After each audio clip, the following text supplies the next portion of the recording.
어제 마가복음 11장 마무리되고 오늘은 마가복음 12장 말씀으로 함께 기도하며 나아가겠습니다. 마가복음 12장 말씀 우리 함께 교독하며 함께 읽도록 하겠습니다. 제가 먼저 읽겠습니다.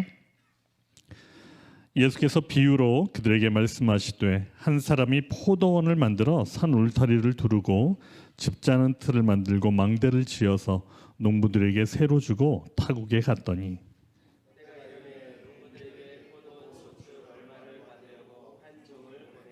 그들이 종을 잡아 심히 때리고 거저 보내었거늘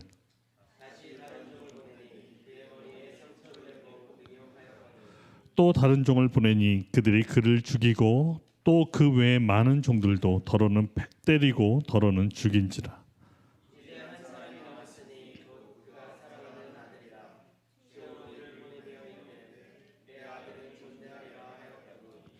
그 농부들이 서로 말하되 이는 상속자니 자 죽이자. 그러면 그 유산이 우리의 것이 되리라 하고 포도원 주인이 어떻게 하겠느냐 와서 그 농부들을 진멸하고 포도원을 다른 사람에게 주리라.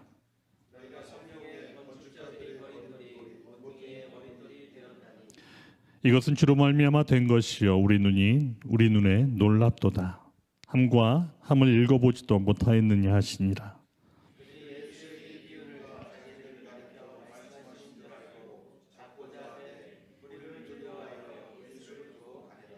그들이 예수의 말씀을 책잡으려 하여 바리새인과 헤롯 땅 중에서 사람을 보내매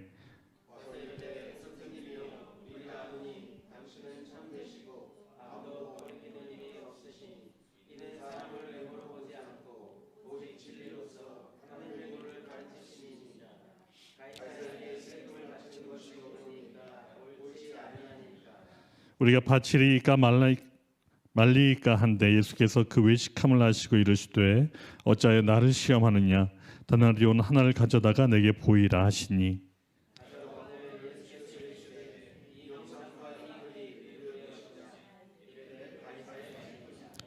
예수께서 이르시되 가이사의 것은 가이사에게 하나님의 것은 하나님께 바치라 하시니 그들이 예수께 대하여 매우 놀랍게 여기더라.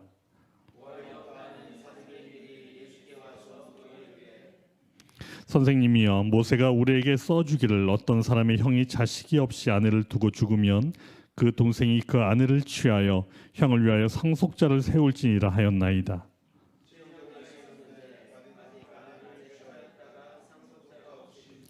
둘째도 그 여자를 취하였다가 상속자가 없이 죽고 셋째도 그렇게 하여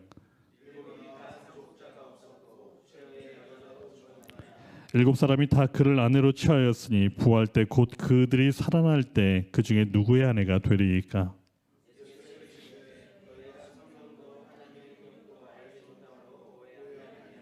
사람이 죽은 자 가운데서 살아날 때는 장가도 아니가고 시집도 아니가고 하늘에 있는 천사들과 같으니라.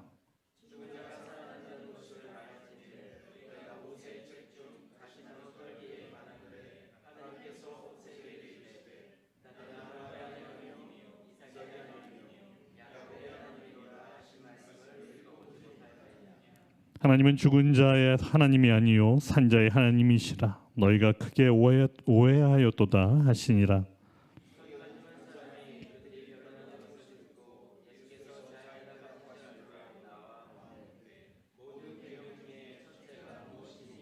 예수께서 대답하시되 첫째는 이것이니 이스라엘아 들으라.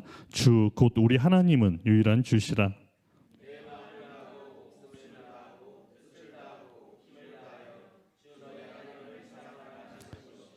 둘째는 이것이니 내 이웃을 내 자신과 같이 사랑하라 하신 것이라. 이보다 더 큰 계명이 없느니라.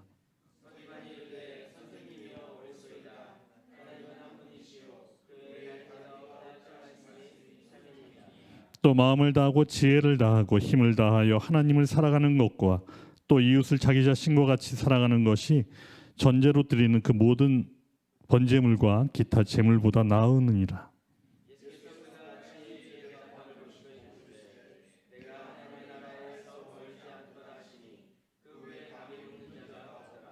예수께서 생전에서 가르치실세 대답하여 이르시되 어찌하여 서기관들이 그리스도를 다윗의 자손이라 하느냐.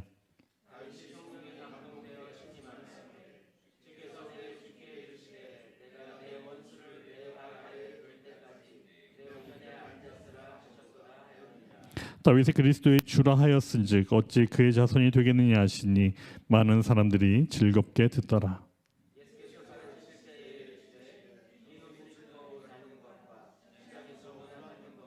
회당의 높은 자리와 잔치의 윗자리를 원하는 서기관들을 삼가라.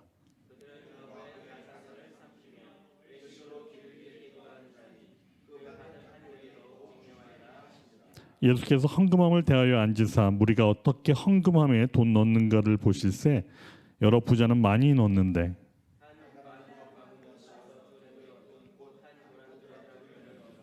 예수께서 제자들을 불러다가 이르시되 내가 진실로 너희에게 이르노니 이 가난한 과부는 헌금함에 넣는 모든 사람보다 많이 넣었도다.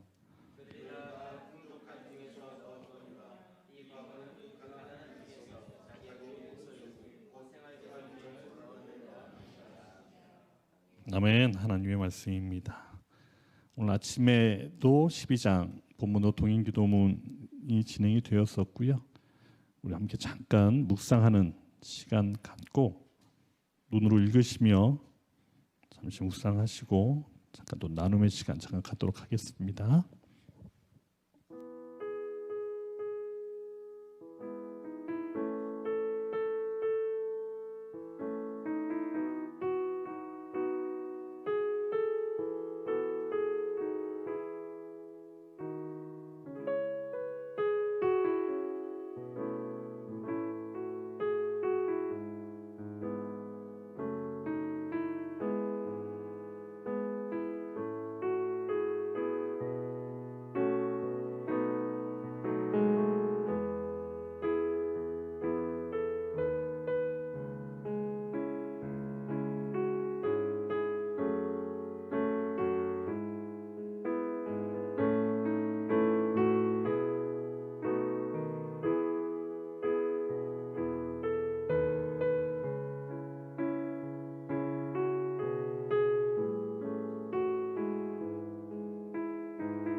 네, 한 1분 있다가 묵상 마무리 하시고요. 우리 나눔을 좀 갖도록 하겠습니다. 두 분씩 짝을 지셔서 나누시는데 어저께 혹시 함께 하셨던 분들 아닌 분으로 어저께 함께 나누신 분 아닌 분으로 해서 잠깐 나눔을 좀 갖도록 하겠습니다.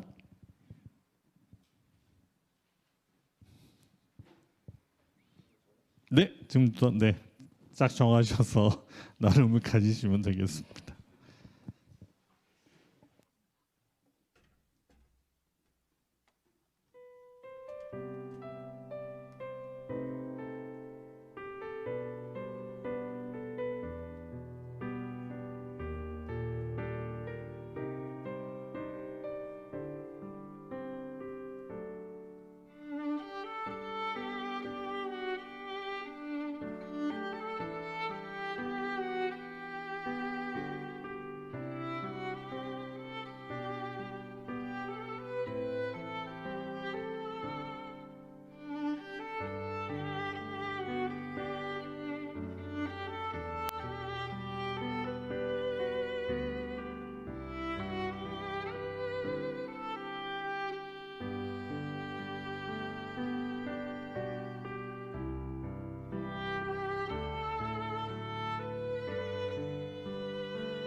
우리 1분 후에 나눔 마무리하고 함께 기도하는 시간을 좀 갖도록 하겠습니다.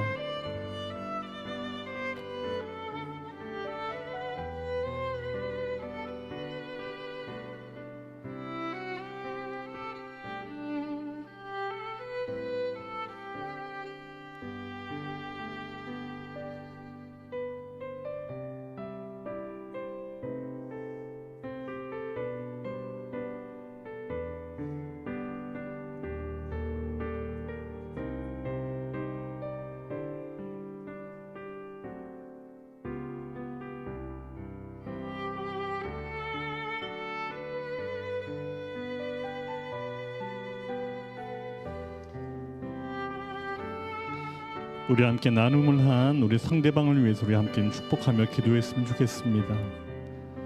오늘 나눠준 그 결단을 온전히 이루실 그 주님을 신뢰함으로 그 결단을 주님 손에 올려드리며 우리 함께 상대방을 위하여 함께 기도해 주시고, 지금 영상으로 참석하고 계신 분들은 오늘 중에 허락하신 주님의 언제 말씀 본문 마가복음 12장 말씀 가운데 붙잡게 하신 그 말씀 온전히 주님께서 이루시라는 그 믿음의 확신으로 함께 기도하시면 좋겠습니다. 우리 함께 서로를 상대방을 우리 축복하며 함께 기도합니다. 기도하겠습니다. 예, 주님 감사합니다. 주님 마가복음 12장 말씀을 통해서 또 주님 우리에게 말씀을 하십니다. 주님 우리에게 허락하셨던 온전히 그 말씀이 우리의 삶을 통하여 주님 언제 드러나여 져지고, 주님 우리의 말씀을 통하여 우리의 삶이 진정으로 그 길 쫓아가는 언제 우리의 삶 가운데 노를맞게 인도하시고 이루하실 주님을 더욱더 기억하는 삶 될 수 있도록 주님 인도하여 주옵소서. 주님의 언제 말씀이면 충분하다고 고백하는 우리의 이 입술의 고백이 주님 우리의 평생의 삶을 통하여 주님 인도하시고 주관하시고 행하시는 그 주님으로 인하여 만족하고 자족하는 삶 될 수 있도록 주님 인도하여 주옵소서. 주님 언제 결단한 그 모든 우리의 결단들 가운데 주님 신실히 응답하여 주옵소서. 주님 언제 응답하실 문제에 주님을 더욱더 신뢰함으로 주님 손을 올려드립니다. 주님 언제 상대방의 언제 나눔 가운데 주님 축복하시고, 주님 언제 그 나눔이 진정으로 우리의 심령 깊은 것부터 시작하여 진정으로 주님께 모든 건 내어드리는 그 자리로 주님 언제 이끌어 가시는 주님을 더욱더 기대케 하여 주옵소서. 주님 우리에게 허락하신 주님 감사합니다.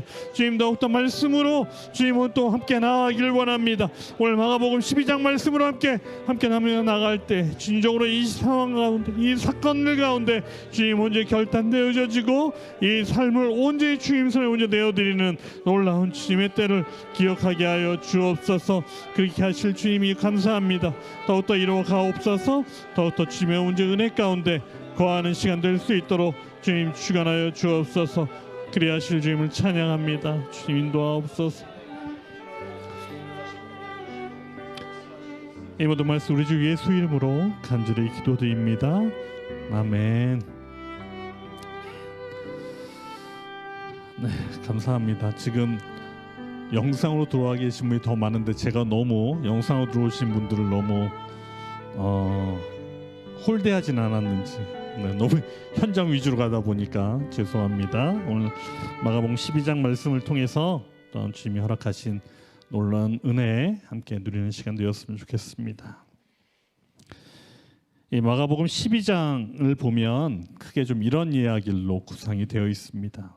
우리가 너무나 잘 알고 있는 그 포도원 농부의 이야기로 시작을 해서 그다음에 가이사에게 바치는 그 세금의 문제 또 얘기가 되고요. 그다음에 계대결혼과 그 부활의 사건을 또 함께 나누고 있습니다. 그다음에 가장 큰 계명이 무엇이냐라는 부분이 있고요. 또 서기관들의 경계, 또 과부의 두랩돈까지 이야기가 구성되어 있습니다. 제 묵상하는 과정 가운데 보면 이 단락별로 또 주님이 허락하시는 마음이 또 있습니다. 오늘 이 허락하신 그 마음 잘 붙잡고 기도의 자리로 나아가시길 소망합니다. 마가복음 12장 1절로 12절까지의 말씀이 포도원 농부의 비유입니다. 예수님께서는 이 비유의 말씀을 하신 이유가 이 비유를 통해서 하나님과 이스라엘 민족 간의 이 관계를 주님께서 말씀을 하고 싶으셨던 것이지요. 이 비유를 요약하면 이렇습니다. 어떤 한 사람이 포도원을 만들고 이제 그것을 잘 관리할 수 있는 농부들에게 맡기고 타국으로 떠납니다. 그리고 이제는 좀 소출할 때가 돼서 이제 그 새를 받기 위해 종들을 한 명씩 보내는데 이 농부들이 그 소출을 안 주려고 오는 종들을 다치게 하거나 계속해서 죽여 나가는 겁니다. 그러다 이 주인이 보다 참다 끝내는 아들을 그곳으로 보냅니다. 설마 아들은 안 죽이겠지. 설마 주인의 아들인데 라는 마음에 보내지만 그들은 이 상속인만 없으면 이 땅이 우리들의 것이 될 것이라는 그 마음에 아들마저 죽여버립니다. 과연 이를 통해서 예수님은 이 비유를 통해서 우리에게 무슨 말씀을 하고 싶으셨던 걸까요? 이 비유를 잘 보면 하나님께서는 이미 우리에게 필요한 모든 것을 구비해서 준비를 해 놓으셨다는 것입니다. 그리고 너희에게 맡기니까 잘 관리하고 너희 자신과 또한 이웃들을 위해서 이 허락한 은혜 잘 누리고 함께 나누고 그리고 나에게 영광 돌리는 그 삶을 좀 살았으면 좋겠다 라고 말씀을 하십니다. 그런데 이제 하나님의 때가 이르러서 이스라엘 땅 가운데 이제 열매를 좀 보고 싶어 선지자들을 한 명씩 보내십니다.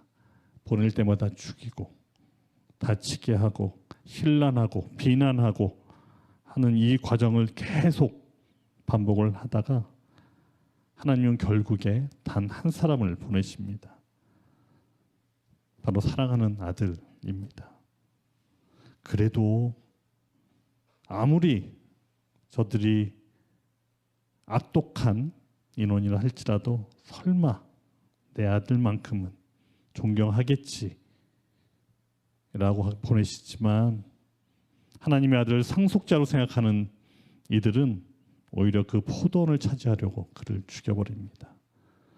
여기서 그 포도원을 차지할 상속자가 죽음으로써 포도원을 차지한다는 그 의미가 찾아보니까 그 당시엔 팔레스타인 그 땅에서는 땅의 일부분의 어떠한 기간 내에 상속에 대한 요구가 없는 그 주인의 재산이 돼버리면 그것은 먼저 주장하는 자가 합법적으로 그 땅을 취할 수 있다는 것입니다. 그러니까 이 농부들은 그 상속인만 없으면 그 땅이 자신들의 것이 될 것이라고 생각을 했던 것이죠. 이 비유를 다 마치시고 예수님이 물으십니다. 과연 포도원 주인이 도대체 어떻게 했을까? 아들을 죽인 농부들을 진멸하고 그 땅을 다른 이에게 넘겨주지 않았겠냐라고 말씀을 하십니다. 그리고 나서 예수님은 이 비유를 자신에게 적용을 하십니다. 그리고 나서 이 포도원 비유가 맨 마지막 절에 뭐가 나오냐면 시편에 나오는 돌과 건축자의 이야기로 갑자기 전환이 되어지죠. 시편 118편에 이런 말씀이 있습니다. 건축자가 버린 돌이 집 모퉁이의 머릿돌이 되었나니 이는 여호와께서 행하신 일이요 우리 눈에 기이한 바로다. 바로 이 말씀을 인용하여 건축자들의 버림 그리고 그 버림받은 돌을 귀히 쓰이는 하나님의 놀라운 역사를 주님은 말씀을 하고 계십니다. 하나님은 오직 그 예수 그리스도를 머릿돌로 하셔서 하나님 나라를 계속 이루어 가실 것입니다. 또한 이를 모르고 예수님을 배척하고 더 나아가서 핍박하는 자들은 결국 엄중한 심판을 될 것이라고 말씀을 하시는 것입니다. 우리 12장 1절로 12절까지의 말씀 붙잡고 이렇게 함께 좀 기도했으면 좋겠습니다. 우리의 어떠함과 관계없이 그 선하고 인자하심으로 끊임없이 참으시고 생명의 길로 인도하시는 그 하나님의 사랑의 말씀, 그 말씀 가운데 우리가 귀를 기울이며 열심히 성실하게 우리에게 허락하신 우리에게 주어진 그 사명 잘 감당케 하여 주옵소서. 오직 이 교회의 머릿돌 대신 예수님을 머리로 모시고 우리 모든 예수동행교회 성도가 연합된 하나가 되어서 힘써 주님이 원하시는 그 열매를 맺는 그런 교회 되게 하여 주옵소서. 우리 함께 합심하여 함께 기도합니다. 예, 주님, 그렇습니다. 주님, 오늘 포도 농부의 오늘 비유를 통해서 주님은 이렇게 말씀하십니다. 주님, 언제 우리에게 보내시고 주님, 언제 그럼에도 불구하고 주님, 언제 그를 언제 정말로 주님, 언제 우리의 심령 가운데 언제 그 마음을 언제 알지 못했던 주님, 우리의 온전한 외면되어지는 언제 무지함을 주님 용서하여 주옵소서. 주님, 언제 허락하시는 언제 주님의 은혜 가운데 말마다 누리며 기억하면서도 주님, 언제 그것이 언제 나의 소유로 인하여 주님, 언제 그것이 나의 땀으로 진행되었던 주님, 언제 그것이 아니었는지 주님, 이 시간 다시금 언제 그런 것하며 주님, 언제 회개케 하여 주옵소서. 주님, 언제 이것만 아니어도 된다고 주님, 언제 허락하신 주님의 언제 그 놀라운 내 뒤로 왔지 주님의 언제 말씀을 언제 뒤로 왔지 주님, 언제 이것이 주님께서 허락하신 나의 은혜로 주님, 언제 그것만 있으면 나에게 되어진다고 주님, 언제 나의 삶을 언제 부르셨던 주님, 언제 그런 나는 아니었는지 주님, 다시금 점검케 하여 주옵소서. 주님, 언제 그 손진을 보내어 끝까지 참으셨다고 주님을 기억합니다. 주님, 언제 그 선하시고 그 인자심으로 주님, 우리를 끝까지 참아내셨던 그 주님을 오늘도 기억합니다. 주님, 언제 그래 언제 내 것을 달라고 주님, 언제 나에게 맡겨진 것이 맞고 바치는 것이냐 주님, 언제 그 사랑을 아직 못 박은 자는 내가 아니었는지 주님, 이 시간 다시금 언제 묵게 하시고 다시금 정확게 하시고 기억하여 주옵소서. 주님, 언제 그 말씀 주님이 허락하신 그 말씀을 기억합니다. 주님의 언제 허락하신 말씀 가운데 언제 성실함으로 친절함으로 주님, 우리에게 온전한 허락되어진 놀라운 언제 사명을 주님 감당케 하여 주옵소서. 주님, 허락되어진 언제 주님으로 인해 감사합니다. 주님, 이 교회 가운데 진정으로 주님 머릿돌로 세워진 주님을 언제 연합되어진 자로 세우셨으니 주님, 우리 모든 교회들 주님, 언제 연합된 지체들 가운데 주님 연합되어져 진정한 주님의 언제 사랑 가운데 연합되어진 지체로 언제 살아갈 수 있도록 주님 인도하여 주옵소서. 주님이 언제 소출을 원하시고 주님이 우리에게 원하시는 그 열매가 진정으로 우리 가운데 열매 맺어져 주님이 찾으시고 주님이 구하시고 주님이 원하시는 때에 진정으로 우리가 소확한 열매가 이것입니다. 주님이 원하시는 언제 열매 주님, 언제 마음껏 내어드릴 수 열매 주님, 언제 그것을 내어드리는 주님, 우리가 낼 수 있도록 주님 인도하여 주옵소서. 주님, 언제 주님의 은혜 가운데 거하는 놀라운 은혜를 감사합니다. 주님, 감사합니다. 마가복음 12장 13절로 17절까지의 말씀을 보면 가이사에게 세금 바치는 문제가 이야기가 나옵니다. 바리새인과 헤롯 당원들이 이제 예수님을 찾아옵니다. 그러면서 이렇게 이야기를 하죠. 당신은 참 참되시고 오직 진리로 하나님의 도를 가르치시는 분입니다. 어떻게 보면 참 아첨이라고 들릴 수도 있겠죠. 근데 그들이 생각하기에 이 질문을 하면 도저히 아무리 예수라고 해도 지혜롭다고 해도 빠져나오기 힘들 것 같다는 그 질문을 덧칠어 놓습니다.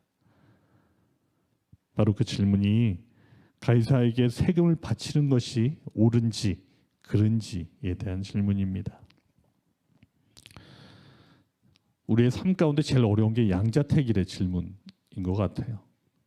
어느 것이 옳다라고 얘기할 수는 없음에도 불구하고 그 양자택일의 문제. 왜냐하면 여기서는 예수님께서 가이사에게 세금을 바치라 라고 얘기를 하면 아마 예수님을 이스라엘을 멸망시키고 억압하는 이 로마에 동조하는 매국노라고 아마 인정을 할 것이고요. 만약에 바치지 말라 그러면 로마 입장에서는 반역자의 모습으로 보여질 것입니다. 결국은 이들은 정치적이고 종교적으로 궁지로 예수님을 궁지로 몰아넣기 위한 수단으로 이 질문을 합니다.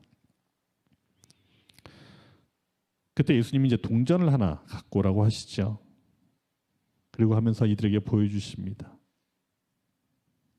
도대체 여기는 뭐라고 써 있는지. 근데 그 당시 화폐에 보면 화폐에는 로마 황제 가이사의 형상을 먼저 하나 새겼다고 그래요. 형상을 새기고 그 다음에 그 앞면에는 존엄한 신의 아들 디메리우스 가이사 아구스토라는 문구가 새겨져 있고 그 뒷면에는 최고의 제사장이라는 문구가 새겨져 있다고 합니다. 이 논리는 로마 황제를 좀 신격화시켜서 절대적으로 복종하게 만들기 위해서 이 동전에 그런 문구를 새겨 넣었다고 합니다. 그럼 과연 예수님은 여기서 뭐라고 대답을 하셨어야 맞을까요? 예수님께서는 가이사의 것은 가이사에게 주라라고 말씀을 하십니다. 왜냐하면 결국 이 가이사가 새겨져 있는 이 화폐를 사용한다는 이 이유는 목적은 그 화폐를 발행한 자의 권위와 그 정부를 인정한다는 의미가 되지요. 그렇기 때문에 반드시 그 도움을 받는 백성 입장에선 그 세금은 내야 마땅하다라고 말씀하시는 겁니다. 그래서 가이사의 것은 가이사에게 주라라고 말씀을 하시고요. 대신 하나님의 것은 하나님께 바치라라고 말씀을 하십니다. 어떤 책에서는 이것이 성전세를 의미한다고 얘기를 하는데 보통 그것보다는 이 앞에서 말씀드렸던 것처럼 황제를 신격화하는 거에 대한 하나님 예수님의 반대 의견인 것입니다. 황제는 신적으로 너희가 숭배의 대상이 아니야. 너희는 하나님께만 영광과 예배를 드려야 해. 이 의미로 하나님께는 하나님 것은 하나님께 드리라고 말씀을 하는 겁니다. 결국은 세상 가운데에 있는 일은 세상 가운데, 대신 세상 가운데 모든 걸 창조하시고 준비하시고 예비하시고 준비하신 그 모든 것이 하나님 것이기에 결국은 하나님께 드리라는 말씀인 것입니다. 우리 12장 13절로 17절 말씀 붙잡고 이렇게 함께 좀 기도하기를 원합니다. 우리에게 세상은 이렇게 가르칩니다.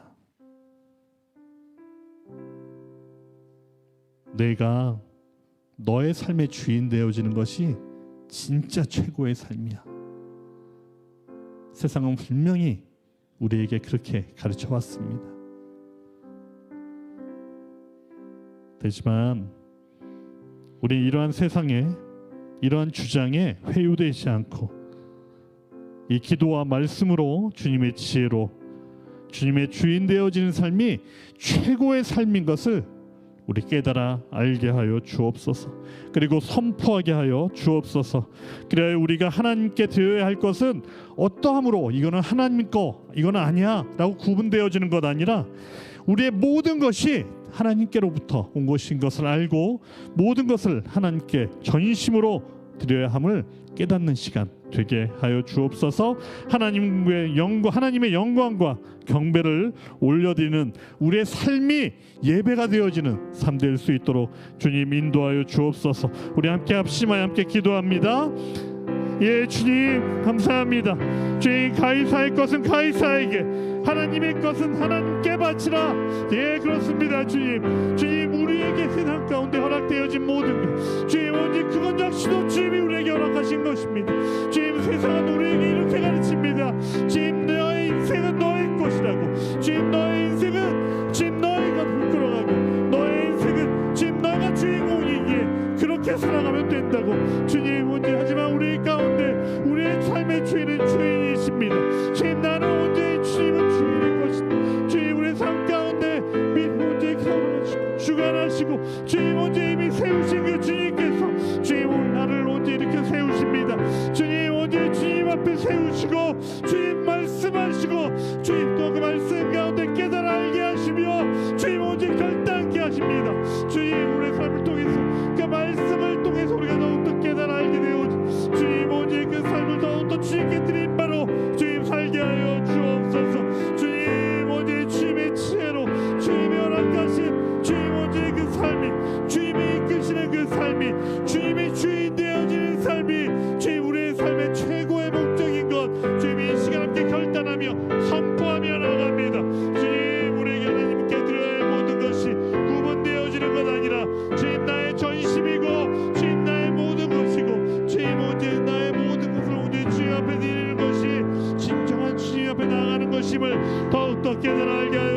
주옵소서. 주님, 우리가 전심으로 드리는 그 삶이 주님 우리의 삶의 예배가 되게 하여 주옵소서. 주님, 오직 우리의 삶을 통하여 하나님의 영광이 드러나치며 하나님께 경배가 되어지는 그 삶이 우리의 삶을 통해서 날마다 경험되어지며 주님 오직 경험되어지는 순간 될 수 있도록 주님 인도하여 주옵소서. 주님 오직 감사합니다. 주님의 오직 이루어가심이 오늘 말씀을 통하여 하나하나 주님 오직 붙잡게 하시니 주님 감사합니다. 더욱더 깨닫길 원합니다. 주님 말씀하신 그 말씀 한 구절 붙잡고 나가오니 주님 오직 그 말씀 가운데 더욱더 깨달아 주님의 지혜를 알게 하여 주옵소서. 주님 감사합니다. 마가복음 12장 18절로 27절까지의 말씀을 보면 계대결혼과 부활에 대한 이야기가 좀 나옵니다. 이 본문은 이 부활을 믿지 않고 있는 사두개인들이 나와서 이제 이런 이야기를 하죠. 예수님께 이런 질문을 합니다. 7 형제 중에서 6 후손을 위해서 죽은 형의 형수를 차례로 취하는 이 계대 혼인을 하다가 모두 죽으면 도대체 그 여자는 누구의 아내가 되는 겁니까? 그러자 예수님은 이 사두개인들에게 이렇게 말씀하시죠. 성경을 오해하는 것이다. 너희는 부활하면 결혼의 개념도 없고 그리고 하나님은 산자의 하나님이라고 가르치십니다. 이 계대결혼 아니면은 형사취수라는 이 방식은 하나님께서 가문해 주신 기업 잃지 않고 잘 유지 보존을 할 수 있도록 주신 제도입니다. 오늘 본문에 모세가 써 주었다고 하는 이 본문 신명기 25장 5절로 6절 말씀에 이렇게 나와 있습니다. 형제들이 함께 사는데 그 중에 하나가 죽고 아들이 없거든 그 죽은 자의 아내는 나가서 타인에게 시집가지 말 것이요 그의 남편의 형제가 그에게로 들어가서 그를 맞이하여 아내로 삼아 그의 남편의 형제된 의무를 그에게 다 행할 것이요 그 여인의 낳은 첫 아들이 그 죽은 형제의 이름을 잊게 하여 그 이름이 이스라엘 중에서 끊어지지 않게 할 것이라. 이 본문인데 이것이 전혀 관계도 없는 부활의 증거라고 사두개인들은 예수님께 디밀고 있는 겁니다. 만약에 사두개인들의 이 이야기가 진실이라면 하나님의 말씀은 신약과 구약 가운데 모순을 일으키게 됩니다. 어떻게 하나님 말씀에 모순이 있을 수 있을까요? 사두개인들의 이 질문에 대해서 예수님은 이제 2가지 오류를 지적을 하십니다. 한 가지는 방금 전에 앞에서 말씀드린 말씀에 무지하다는 것, 그거 하나고 또 하나는 하나님의 능력을 인정하지 않는다는 것입니다. 왜냐하면 이 사두개인들은 18절에 나와 있던 것처럼 부활이 없다 하는 사두개인들이라고 나와 있습니다. 왜냐하면 이 부활에 대한 부인은 하나님의 능력을 모른다는 이야기입니다. 그러면서 이렇게 말씀을 하시죠. 예수님께서 출애굽기 3장 6절에 이렇게 얘기를 합니다. 또 이르시되 나는 내 조상의 하나님이니 아브라함의 하나님, 이삭의 하나님, 야곱의 하나님이니라. 모세가 하나님 뵙기를 두려워하여 얼굴을 가리매 라고 출애굽기 3장 6절에서 말씀하십니다. 하나님께서 모세를 부르실 때 하신 말씀인데 그때 하나님이 나는 아브라함의 하나님이요 이삭의 하나님이요 야곱의 하나님이라고 하셨는데 모세 시점에서 보면 이분들은 벌써 몇백 년 전에 죽은 사람들입니다. 그런데 이 말씀을 보면 시제가 과거형이 아니라 지금도 여전히 이들이 하나님이 이들의 하나님이라고 말씀을 하시는 겁니다. 다시 말하면 이게 만약에 과거형으로 바뀌어야 된다고 그러면 나는 아브라함의 하나님이었고 이삭의 하나님이었고 야곱의 하나님이었다 이렇게 말씀을 하셔야 되는데 그것이 아니라 지금도 계속해서 아브라함의 하나님, 이삭의 하나님, 야곱의 하나님이라는 것입니다. 지금도 여전히 아브라함과 이삭과 야곱의 하나님이라고 말씀하시는 이것은 그들이 비록 육체적으로는 죽었으나 살아있다는 것을 의미한다는 것이죠. 이 본문을 좀 보면서 저도 마음이 좀 어떻게 보면 좀 어려웠었습니다. 왜냐하면 하나님의 성경을 과연 바르게 알고 있는가? 바르게 알고 있는 것을 바르게 적용하는가? 우리는 정말 하나님의 이 말씀을 바르게 알아야 합니다. 그리고 바르게 해석하고 바르게 적용을 해야 합니다.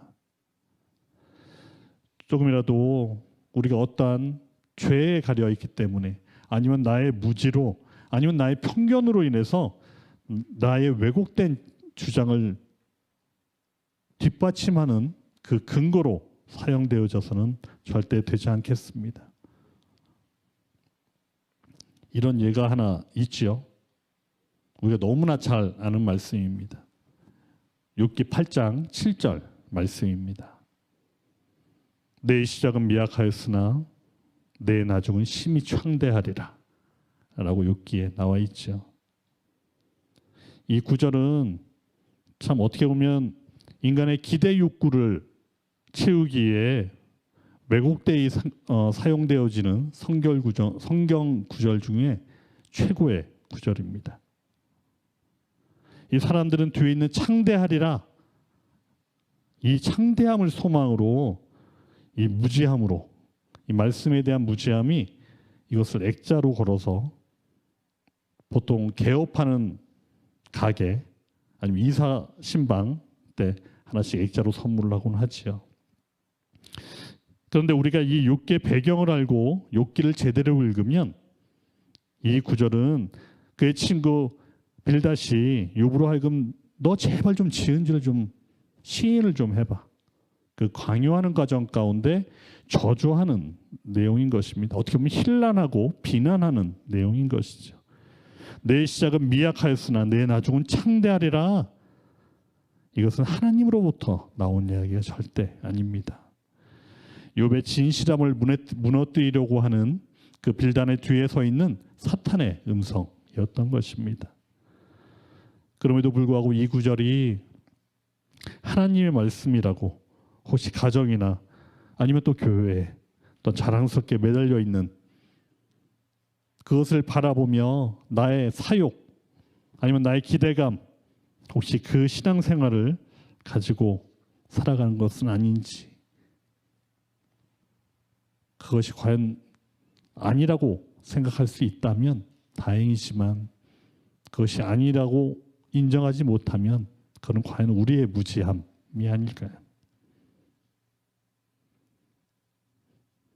우리 이 말씀 붙잡고 함께 좀 기도했으면 좋겠습니다. 우리의 삶 가운데 진리의 말씀을 바르게 좀 적용하기를 원합니다. 우리의 상황과 환경에 맞춰 그때마다 취사 선택되어지는 그런 말씀 말고 하나님과 그 성경을 바르게 알고 바르게 해석하고 바르게 적용해서 오늘도 우리 하나님 되시어서 우리를 이끄신 그 말씀으로 우리의 삶이 진리를 따라가는 삶 되게 하여 주옵소서. 우리 함께 합심하여 함께 기도합니다. 예, 주님, 그렇습니다. 주님, 오늘 주님의 말씀은 진리입니다. 주님, 오늘 그 진리의 말씀이 주님 나의 어떠함으로 인하여 주님 오늘 변경되어지거나 나의 어떠함으로 인하여 적용되어지는 것이 아니라 주님 오늘 그 말씀은 그대로 주님 오늘 적용되어 주님 나의 상황이 그 말씀을 비추어 살아가는 존재가 될 수 있길 소망합니다. 주님, 오늘 그 진리의 말씀이 우리의 상경과 우리의 환경에 맞춰서 그때마다 취사 선택되어지는 말씀 아니라 주님 오늘 그 말씀 우리가 바르게 알고 주님 바르게 해석하고 바르게 적용하여 진정으로 그 말씀이 우리의 삶을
허락하신 놀라운 말씀을 오늘도 또한 매일 또한 묵상하며 듣습니다. 주님, 오직 그것이 나의 귀를 흘려보내는 말, 좋은 말 아니라 주님, 오직 그 말 한 구절 한 구절 하나하나 진정으로 나의 삶을 변화시키고 주님, 나의 삶을 오직 주님으로 움직이는 주님 놀라운 동행의 역사가 주님 날마다 경험되어지는 삶 될 수 있도록 주님 인도하여 주옵소서. 주님, 그래야 주님 찬양합니다. 주님,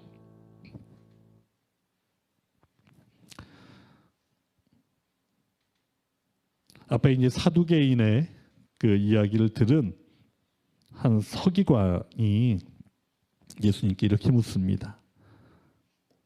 그러면 첫째 계명이 도대체 뭡니까? 이 질문을 보는데 과연 이 서기관은 어떤 마음일까라는 마음이 좀 들었어요. 왜냐하면 앞에 나왔던 자들은 그 목적이 정확했거든요. 예수님을 어떻게 하면 좀 곤란에 빠뜨리게 할까? 어떻게 하면 이 지혜롭지 못한 말들로 인하여 지금에 있는 모든 회중들이 저 사람은 메시아가 아니야 라고 이야기할 수 있을까? 아마 그래서 이 서기관도 한편으로는 그 지혜로운 답변을 듣고 아, 참 대단한 지혜다라고 하는 반면 또 한편으로는 아, 그래도 내가 한번 확인을 해볼까? 라는 질문이 아니었을까 싶습니다. 이 질문에 예수님은 구약의 말씀을 인용하여 또 말씀을 하십니다. 신명기 6장 4절 5절에 이런 말씀이 있죠. 이스라엘아 들으라, 우리 하나님 여호와는 오직 유일한 여호와시니 너는 마음을 다하고 뜻을 다하고 힘을 다하여 내 하나님 여호와를 사랑하라. 그리고 레위기 19장 18절 말씀에 원수를 갚지 말며 동포를 원망하지 말며 내 이웃 사랑하기를 내 자신과 같이 사랑하라. 나는 여호와니라. 이 말씀에서 우리가 가장 먼저 생각할 것은 인간이 가장 먼저 섬기고 사랑해야 될 그 대상은 오직 그 유일하신 하나님이시라는 것입니다. 그리고 두 번째가 그 하나님을 섬기고 사랑하는 방법으로 마음과 목숨과 뜻을 다해 이웃을 사랑하고 섬겨야 한다는 것입니다. 예수께서 첫째는 하나님에 대한 사랑이요, 둘째는 이웃 사랑이 가장 중요한 것이라고 이야기합니다. 이 설명을 들은 서기관은 또 주님을 인정하면서 선생님의 말씀이 옳습니다라고 이야기합니다. 그 예수님께서 동일하게 말씀하시죠. 그를 인정해 주시면서 내가 하나님의 나라에서 멀지 않았다라고 서기관에게 말씀하십니다. 우리는 주님의 말씀에 겸손히 귀를 기울이고 인정해야 합니다. 이 서기관은 아직 부족하지만 그래도 주님의 말씀을 받아들임으로써 예수님의 인정을 받습니다. 여기서 예수님께서 서기관에게 하나님 나라는 내 거야 라고 말씀을 하셨다 그러면 제가 조금 의심의 여지가 없었을 텐데 가깝다고 말씀을 하시는 또 이 부분은 또 뭘까 좀 묵상을 하게 됐습니다. 예수님께서도 이 서기관을 어느 정도 인정은 하긴 하겠는데 아직 얘가 나를 아직 완전한 구세주로 안 믿는 것 같다라는 마음이실까? 그래서 서기관은 하나님 나라에 들어갈 수 있는 가능성은 있지만 앞으로 좀 더 낮아지고 또 자기를 부인하고 예수님을 나의 주 나의 하나님이라고 고백하라고 말씀하시는 걸까?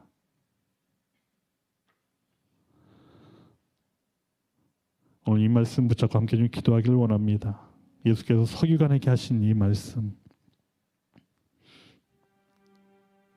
우리는 주님이 허락하신 그 말씀에 비추어 우리의 죄와 우리의 무지와 우리의 한계가 인정되어야 합니다. 우리가 이 말씀 앞에 겸손함으로 나아가서 진정으로 목숨과 뜻과 힘을 다해 하나님을 사랑하고 이웃을 사랑하는 성도 되게 하여 주옵소서. 이 서기관처럼 하나님 나라의 언저리에서 가능성을 가진 자 말고 진정으로 하나님 나라의 백성으로 그 가치를 가진 자답게 살아가게 하여 주옵소서. 우리 함께 합심하여 기도합니다. 예, 주님 감사합니다. 주님, 오늘 이 서기관의 온전한 말씀 가운데, 이 질문 가운데, 주님의 온전한 대답 가운데 주님 온전히 나의 마음을 봅니다. 주님, 우리에게 허락되어진 주님 온전히 나의 한계가 과연 무엇인지, 주님 나의 죄는 무엇인지, 나의 무지함은 무엇인지 주님 온전히 말씀 가운데 비치어 주님 온전히 인정하는 자로 살아갈 수 있기를 소망합니다. 주님 온전히 나를 구원한다는 것, 주님 온전히 그것은 그 말씀에 비추어 그 말씀이 나의 삶 가운데 실제가 되어지는 것입니다. 주님 온전히 그 말씀 앞에 겸손함으로 나아가겠습니다. 주님 온전히 그리하여 주님 온전히 주님께서 첫 계명이라고 말씀하셨던 것처럼 주님 온전히 목숨과 뜻과 힘과 마음을 다하여 그 하나님을 사랑하겠습니다. 주님 온전히 그 사랑하는 그 마음을 가지고 또 나의 이웃을 사랑하는 주님 온전히 그러한 존재로 그 계명을 지키며 살아가게 하여 주옵소서. 주님 온전히 서기관의 모습처럼 주님 하나님 나라의 그 언저리에서 날마다 그 가능성을 가진 자 아니라 주님께서 허락하신 그 하나님 나라의 가치를 알고 주님 그 복음을 알고 그 나라를 가진 그 시민권을 가진 자로 주님 온전히 그곳 천국 시민권자답게 우리의 삶을 살아가게 하여 주옵소서. 그래야 그 말씀이 주님 나의 삶 가운데 주님 사랑하라 하시면 사랑하고 주님 온전히 낮아지라 하시면 낮아지고 주님 온전히 말씀 가운데 온전한 순종으로 나아가지는 주님 우리가 될 수 있도록 주님 인도하여 주옵소서. 주님의 온전히 그 말씀하고 절로 인하여 살아가는 놀라운 은혜의 때를 기대하게 하셨사오니 주님 온전히 허락하신 오늘 말씀을 통해 더욱더 주님을 더욱더 가까이 모시고 주님 더욱더 말씀 가운데 내가 좀 분별되어지며 그 말씀을 통하여 더욱더 주님의 은혜 가운데 충만케 되어지는 자로 주님 세워 주옵소서. 주님 허락하신 놀라운 은혜 주님 온전히 서기관에게 허락하셨던 주님 온전히 그런 은혜가 주님 우리에게 동일하게 부어주기 인도하여 주옵소서. 주님 낮아지라고 하면 낮아져야 주님 부인하라 하면 부인하고 주님 온전히 주님과의 동행 가운데 주님 나의 모든 것이 진정으로 주님으로만 채워져 주님 말씀 가운데 온전한 동행의 기쁨이 날마다 누려지는 삶 될 수 있도록 주님 인도하여 주옵소서. 주님 우리의 놀라운 은혜 기대합니다. 주님 감사합니다. 마가복음 12장 35절 40절 말씀에 보면 예수님의 서기관의 경계에 대해서 말씀을 하십니다. 이 당시 유대인들이 이제 메시아를 계속 기다려왔지요. 그들은 이 메시아를 다윗의 자손이라고 불렀었습니다. 그들이 이렇게 부른 데는 지금까지 과거의 오랜 세월 동안 이 외세의 지배를 받으면서 이 압제에 큰 고통을 겪고 특히 그들의 신앙생활을 할 수 없을 만큼의 어려움을 겪어왔기 때문에 그랬습니다. 그래야 이러한 상황들이 끝나야 그들은 다시금 이스라엘 왕국이 회복되어지는 그 메시아를 기다리는 믿음이 저변에 깔려 있었던 것입니다. 그래서 그들은 이제 하나님께서 그들의 이러한 일들을 위해서 과거 다윗과 같은 그 위대한 지도자를 보내주실 것이라고 믿고 있었던 것이죠. 그리고 하나님께 보내줄 사람을 기름 부은 자라고 불렀습니다. 그리고 이 메시아를 다윗의 정통성을 이어받고 다윗의 같은 일을 할 사람이라고 생각했기 때문에 다윗의 자손이라고 불렀던 것입니다. 하지만 예수님께서는 이렇게 말씀하십니다. 예수님께서는 이러한 유대인들의 메시아관을 좀 바꾸어 주시고자 했던 것 같아요. 새롭게 올 메시아는 그러한 일을 할 사람 아니야. 오히려 그거보다 훨씬 더 위대하고 큰 일을 할 분이라고 말씀을 하십니다. 단순히 이스라엘 왕국을 회복하는 것뿐만 아니라 온 세상을 드러나는 이 하나님 나라를 선포할 분이라고 이야기를 하시지요. 그 메시아는 그리고 단순히 하나님이 보내신 사람이 아니라 하나님 그분 자신이셨습니다. 그 그리스도 메시아는 그래서 다윗의 자손이 아니라 바로 다윗의 주인 되시는 것입니다. 이 그리스도 또 메시아는 곧 예수님 자신을 말씀하시는 거지요. 구약의 시대에 보통 뭐 다윗의 왕국 아니면 또 율법 또한 여러 가지 나와 있는 예식 이런 부분들은 하나님을 간접적으로 보여주기 위한 방법이었습니다. 하지만 예수님은 그 존재가 하나님께서 사람이 되어 이 땅에 직접 오신 분이십니다. 예수님께서는 제발 좀 이 놀라운 사실을 좀 깨달아 알기를 원하셨던 것입니다. 이런 상황에서 예수님은 서기관들에게 이런 서기관들에 대한 그들의 어리석음을 이렇게 좀 말씀하십니다. 그들은 진정으로 하나님을 몰라. 그냥 종교적인 허례허식과 권력에만 도취되어 있는 자들이야 라고 말씀하십니다. 이 이스라엘 백성들이 다윗 왕국이 회복되길 바라면서도 정작 중요한 하나님은 놓치고 살았다는 것입니다. 이 서기관들 역시 수많은 종교 의식을 통해 하나님을 만나지 않고 자신이 높아지는 것에만 집중되어집니다. 결국 하나님은 만나지 못하고 하나님만 이용하는 것이 이들의 모습이었던 것이지요. 우리도 우리의 마음을 한번 점검하며 기도했으면 좋겠습니다. 혹시 우리도 동일하게 우리가 원하는 예수님을 기다리고 있지는 않은지 한번 점검해 보면 좋겠습니다. 혹시 우리의 신앙생활 가운데 우리 자신을 좀 높이고 싶지는 않은지,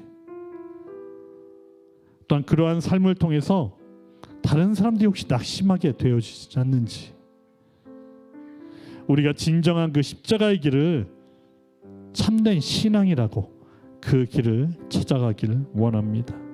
위선과 외식의 모양만 있는 그 신앙인 아니라 예수 그리스도로 채워진 그 진실된 그리스도인으로 살아가게 하여 주옵소서.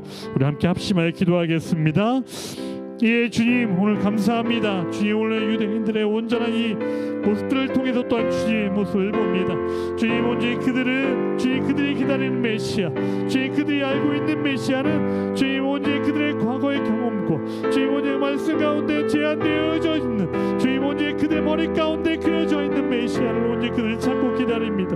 주님 하나님은 온전히 그보다 더 큰 일을 이 땅 가운데 하나님 나라를 살리게 오신 주님 하나님이십니다. 주님 그 하나님이 사람의 옷 주님 이 땅 가운데 오신 주님을 더욱더 기다리지 못했던 주님 온전히 이들의 온전히 오직 웅매함을 봅니다.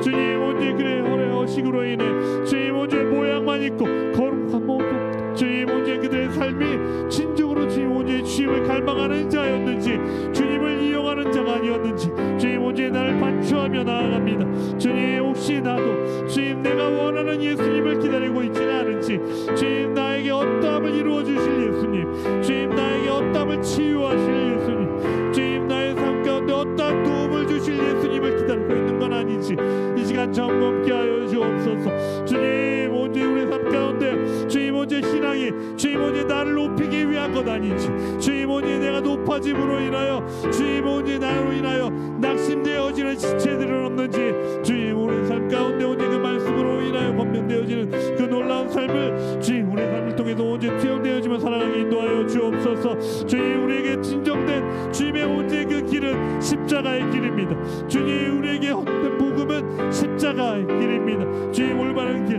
그 진정한 신앙의 길을 찾아 주님 오늘 날마다 주님 나아갈 때 진정으로 주님의 온전히 외식하지 아니하고 진정으로 그 본질을 쫓아가는 주님 우리에게 놀라운 주님의 길을 우리에게 보이시고 인도하여 주옵소서. 감사합니다.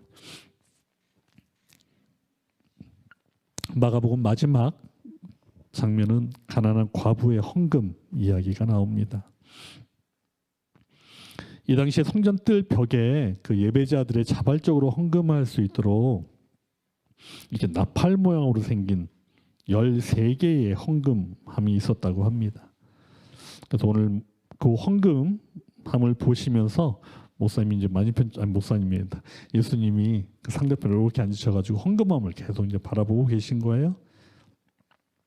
우리들이 이제 어떻게 그 헌금함에 돈을 넣는가 보시다가 그때 이제 불쌍한 과부가 나타납니다. 그 불쌍한 과부는 그 2렙돈을 헌금함에 넣었는데 이 1렙돈이 그 팔레스타인에서 통용되던 가장 작은 가치의 유대인의 청동 동전이었다고 그래요. 그래서 이 2렙돈을 환산을 해보면 그 당시 노동자의 하루 임금이었던 로마 한 데나리온의 64분의 1의 가치였다고 합니다. 그걸 만약에 현재 가치로 좀 환산해 보면 동전 2개에 약 1,560원 정도가 환산이 된다고 합니다. 예수께서는 이 여인의 헌금함을 보시고 다른 모든 사람들보다 이 여인이 더 많이 넣었다고 말씀하십니다. 그 이유는 이 과부는 어려움 중에서도 모든 걸 넣었기 때문에 그렇습니다. 아마 비율로 따지면 이 여인이 정말로 가장 많이 바쳤던 것이었지요. 아마 그 마음 가운데는 하나님께서 아마 그녀에게 필요한 것을 모든 걸 채워주시라는 그 믿음이 아마 그에게 있었을 것입니다.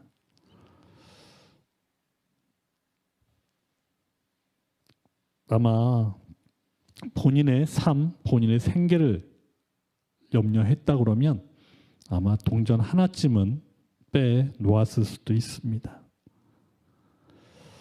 이런 모습을 보면서 예수님은 제자들에게 전적인 헌신에 대한 이야기를 하십니다. 그런데 결국에는 이 2렙돈의 이 과부의 모습을 보며 예수께서 자기가 당신이 전적으로 나의 목숨까지 내어주며 모두를 살려내시는 그 이름을 말씀해 주기도 하십니다. 오늘 마가복음 1장부터 마가복음 12장 1절로 44절까지 보면 우리 12장 마가복음 12장에서는 성경에서 만날 수 있는 거의 모든 빌런들은 다 만난 것 같습니다. 그걸 상대하신 예수님은 너무 힘드셨을 것 같아요. 바리새인도 만났지요. 헤롯 당도 만났지요. 사두개인, 그 서기관들까지. 근데 저는 요 전체 말씀을 묵상하면서 이들이 예수님께 놓았던 그 덫의 질문에 대한 예수님의 답변은 이 과부가 아니었을까라는 마음이 들었습니다. 그들의 모든 질문에 대한 답변은 바로 이 과부가 보여주고 있기 때문에 그렇습니다. 우리 마가복음 12장을 정리하며 우리 이렇게 좀 함께 기도하겠습니다. 진짜 이 가난한 과부는 자신의 삶보다 하나님께 집중된 사람이었습니다. 그가 드린 그 헌금은 정말로 작은 돈이었지만 그녀는 정말로 그의 모든 걸 하나님께 드렸던 사람이었던 것이죠. 그 과부는 자신의 모든 걸 내어주고 희생하면서 하나님을 사랑했던 사람입니다. 그렇게 보면 그녀는 누구보다 예수님을 닮아 있는 사람입니다. 우리가 이 여인을 통해 배울 것은 우리가 가진 어떠한 달란트, 능력, 재정, 아니면 우리가 쌓아놓은 업적들, 아니면 내가 매일 하고 있는 헌금의 액수, 아니면 나의 신앙적으로 쌓여있는 연수, 그런 것 아니라 그냥 그 순전한 믿음입니다. 나의 이 모든 것을 내어드려도 아깝지 않은 그 한없는 하나님의 사랑, 그리고 함께 가자고 부르시는 그 주님의 부르심, 그 부르심 앞에 순전한 믿음으로 나아가고 싶습니다. 주님, 나의 모든 것을 내어드려도 아깝지 않은 그 주님 앞에 나의 그 온전한 믿음으로 주님 반응하게 하여 주옵소서. 우리 마지막으로 주님 한번 부르고 합심하여 기도하고 개인적으로 기도하시다가 돌아가시면 되겠습니다. 함께 기도합니다. 주여